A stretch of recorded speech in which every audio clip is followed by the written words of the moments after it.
El exministro de Economía, Carlos Oliva, está con nosotros esta noche. Con él, por supuesto, también vamos a hablar de la situación que hereda el nuevo gobierno que asumirá las riendas del país en la próxima semana. Ministro Oliva, muchas gracias por atendernos esta noche. Bienvenido. Gracias, buenas noches. Gracias por la invitación. La subida del dólar, hoy se habla de una nueva subida, hoy se dice ya estamos en 4. ¿Esto tiene relación directa o es un mito inventado por los, digamos, por las personas pro mercado que no están de acuerdo? Especulación que le dicen y que es lo que han dicho algunos representantes de Perú Libre está ocurriendo. Hay una suerte de ola de temor infundado que se está transmitiendo y que esto genera inestabilidad y subida del dólar. Sí, más que temor, yo creo que es incertidumbre, ¿no? Esta incertidumbre ha hecho que el tipo de cambio se devalúe en un 10% en los últimos 2 meses más o menos. Entonces, ¿y está seguro? ¿Cómo demostramos? Permítame ahí, porque ayer nos decía uno de los voceros, bueno, dirigente, secretario general de Perú Libre, nos decía, no, el dólar ha subido porque los medios de comunicación transmiten miedo.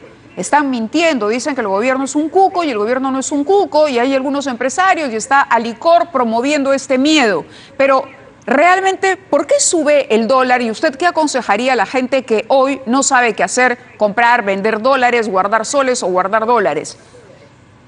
Bueno, es difícil aconsejar ese tipo de cosas, pero en realidad lo que yo veo, más que miedo, reitero, es incertidumbre.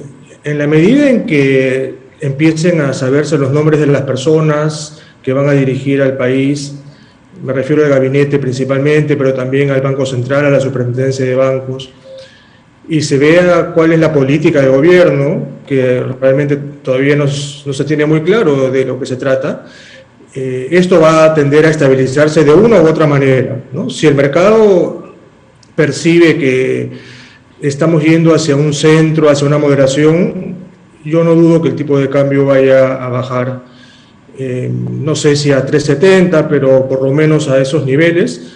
Y me baso en la gran cantidad de dólares que están entrando en la economía, producto de las exportaciones a raíz del aumento del precio de los commodities principalmente. Claro, ¿no? Si no tuviéramos esta incertidumbre, el tipo de cambio estaría tranquilamente por debajo de 3.70.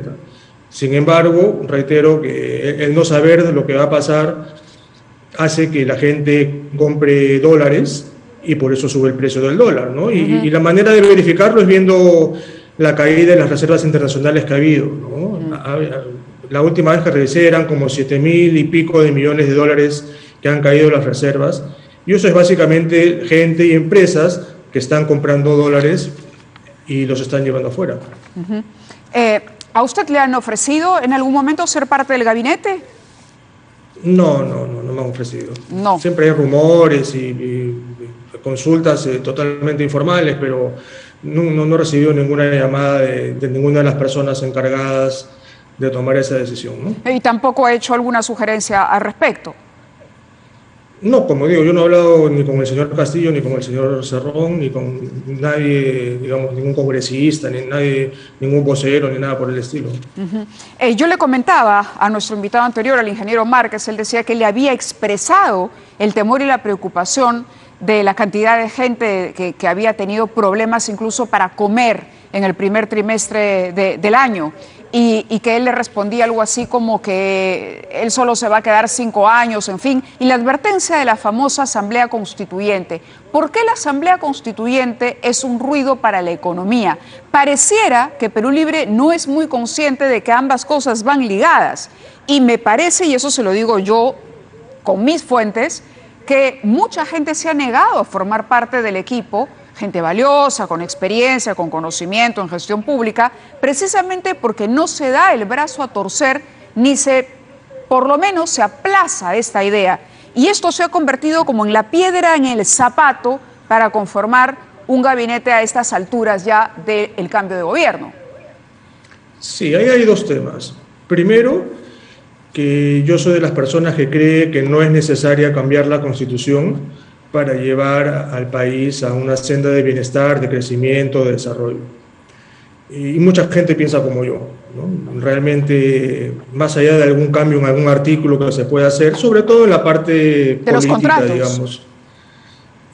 No, digamos, si alguien quiere hacer algún cambio en la Constitución, yo creo que los cambios deberían ir más por el lado político, ¿no? Esto de la cuestión de confianza, las dos cámaras, ese tipo de cosas. Pero el capítulo económico yo sinceramente no haría ningún cambio, ¿no? Entonces, ese es un primer tema, digamos. Hay ahí un convencimiento de que no se necesita hacer ningún cambio radical en la Constitución para poder crecer y tener bienestar.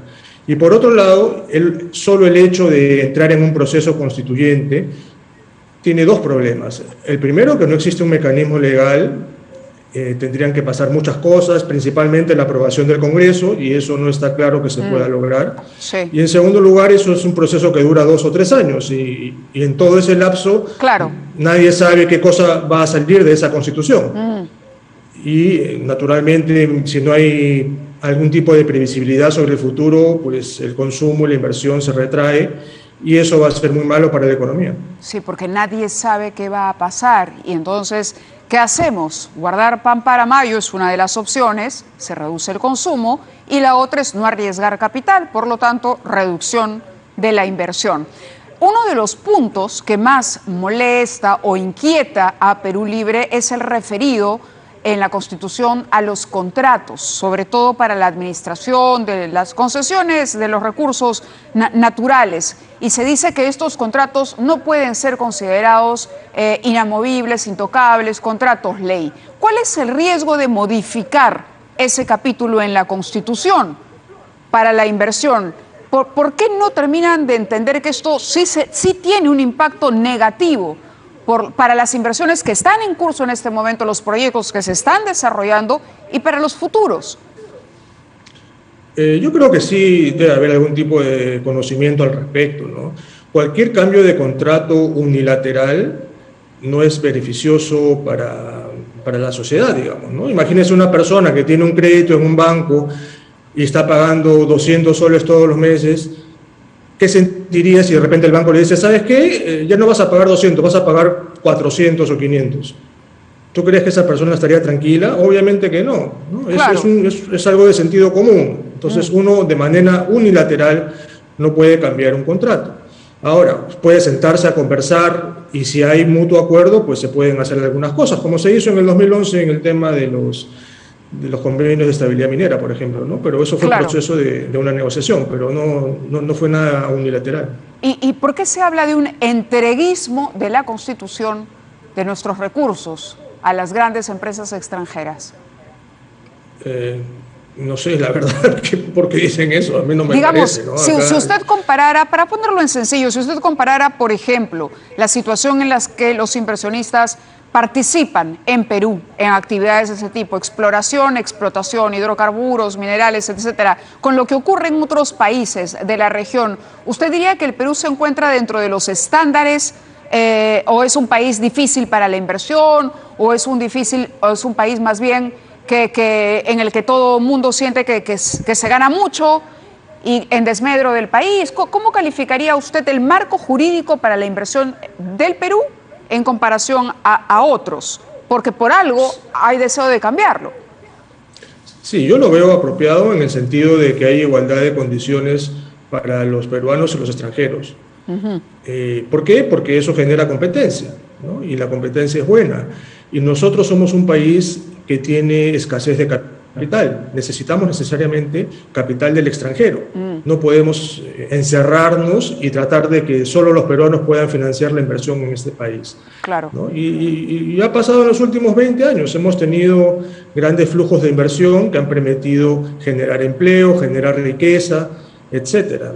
Entonces yo la verdad es que no entiendo por qué se dice que eso sería malo. Cuando uno compara con América Latina o con el mundo en general, puede ver que los países que tienen esta igualdad de oportunidades tanto para los nacionales como para los extranjeros son los países que han podido desarrollarse, ¿no? Incluso miren a la China, ¿no? Que era el paradigma de la autoinversión.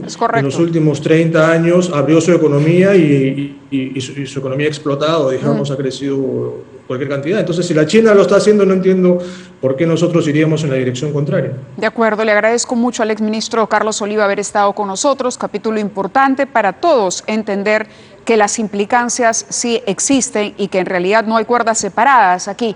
Gracias a Carlos Oliva por participar esta noche del programa. Buenas noches. Listo. Buenas noches, gracias. Muy buenas noches, vamos a la pausa.